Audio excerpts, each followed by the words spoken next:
like your interest was brewed from working with the astrology company? Yeah, I think my interest into astrology was already there before that, but it wasn't until I really had to study astrology to write an article about it. I think it was Mercury retrograde of 2019. I think I had to write one for Mercury in Scorpio or something along those lines. And I knew what Mercury was, I knew what Scorpio was, I knew what a retrograde was, but I didn't know how to put all those things together. And so Right. I just tossed myself into it, and I read a couple books, and I wrote that article. And just in writing it, I just or even studying it, I just realized that I really enjoyed approaching astrology more seriously rather than just a hobby. And yeah, so that's really what started, because by the time I was working with that astrology company, I was already studying astrology, so it was just kind of everything just lined up perfectly. So Hellenistic astrology is just astrology that comes from the Hellenistic era.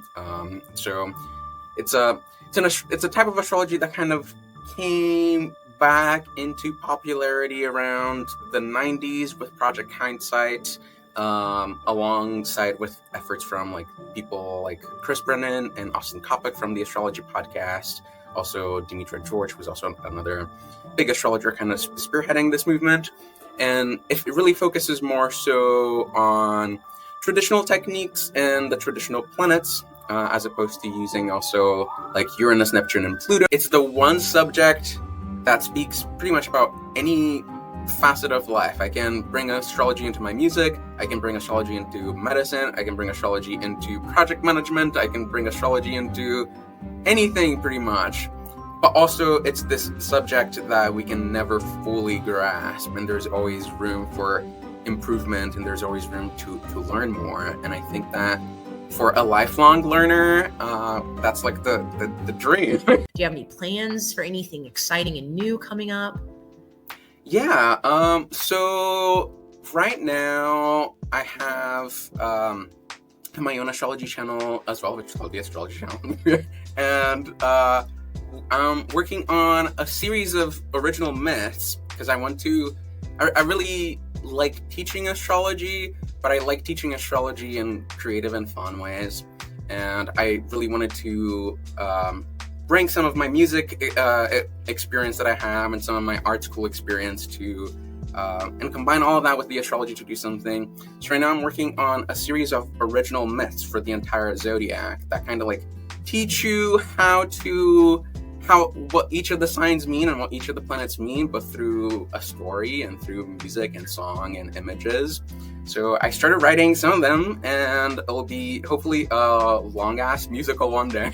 Electional astrology is a subset of Hellenistic astrology, because Hellenistic astrology really encompasses all the astrologies that come from that era, which could be your personal astrology or your natal astrology, which is the chart of an actual person. It can be mundane astrology, which is the astrology of the world and world events.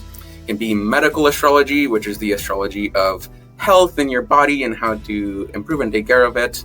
And then there's electional astrology, which is the astrology of figuring out when is the best time to do a certain thing.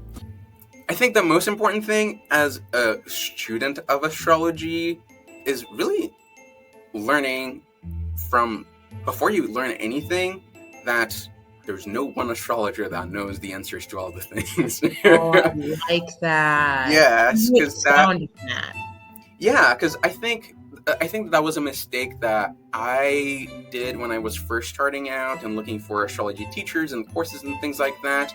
It's I wanted to find the right teacher and the right course and the right thing, and that was just going to be the one thing that I would find, and it would be perfect, and that was it.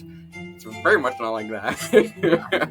I think with astrology, I like to treat astrology more like a language, and I think that you become a better speaker when you speak to different people from different places that speak that same language, so you get a very well-rounded vocabulary. So I think that I would recommend that people do that.